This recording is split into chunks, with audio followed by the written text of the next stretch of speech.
Bonjour les enfants, cette semaine, nous allons lire la Parashate Shemini. La Parashate Shemini est la 3e paracha du Sefer Vayikra. Dans cette paracha, nous allons parler de l'inauguration du Mishkan et des aliments kashers. Le nom de la paracha est Shemini, qui vient du mot Shmoné, qui signifie en hébreu 8, car c'est le 8e jour, après une semaine de préparation, que Aaron le Kohen Gadol va enfin offrir des corbanotes pour de vrai au Mishkan. C'est l'inauguration du Mishkan.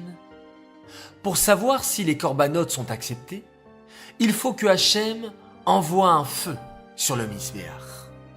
Mais catastrophe! Au début, aucun feu ne descend. Moshe Rabbeinu et Aaron à Cohen se mettent alors à faire une grande tefila à Hachem pour que le feu descende sur le Mizbeach. Et enfin, le feu descendit.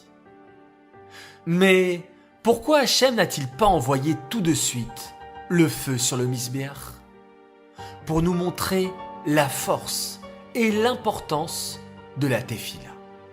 Car dès que Moshe Rabbeinu et Aaron à Cohen ont commencé à prier, Hachem a fait descendre le feu sur le Mizbeach. Dans cette paracha, la Torah nous parle aussi des lois de la cacheroute. Lorsque tu manges, c'est pour être en bonne santé. Eh bien, lorsqu'un juif mange kasher, sa neshama est en bonne santé. Comment reconnaître un animal kasher? La Torah nous donne 2 signes. Premier signe, il doit avoir les sabots fendus. Cela veut dire que le pied de l'animal doit être fendu en 2. Et signe numéro 2, il doit ruminer. Prenons quelques exemples d'animal kasher. La chèvre, le mouton, le bœuf ou bien la vache. Mais tous les autres animaux qui ne ruminent pas et qui n'ont pas les sabots fendus ne sont pas kashers, car il faut obligatoirement avoir les 2 signes en même temps pour être un animal kasher. Pour les poissons, la Torah nous donne aussi 2 signes pour qu'ils soient kashers. Premier signe, les écailles. Deuxième signe, les nageoires. Par exemple, le thon et le saumon ont des écailles et des nageoires, et ils sont donc kashers.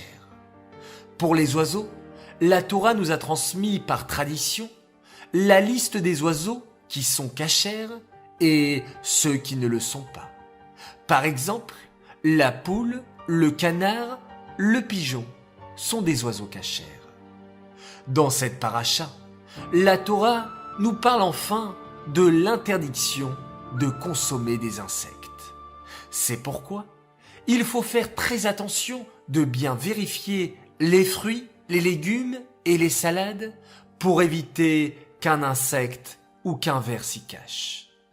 Ainsi, en faisant attention de toujours manger des aliments kashers, nous restons kadosh. Voilà les enfants, merci de nous avoir écoutés. Nous vous souhaitons Shabbat Shalom.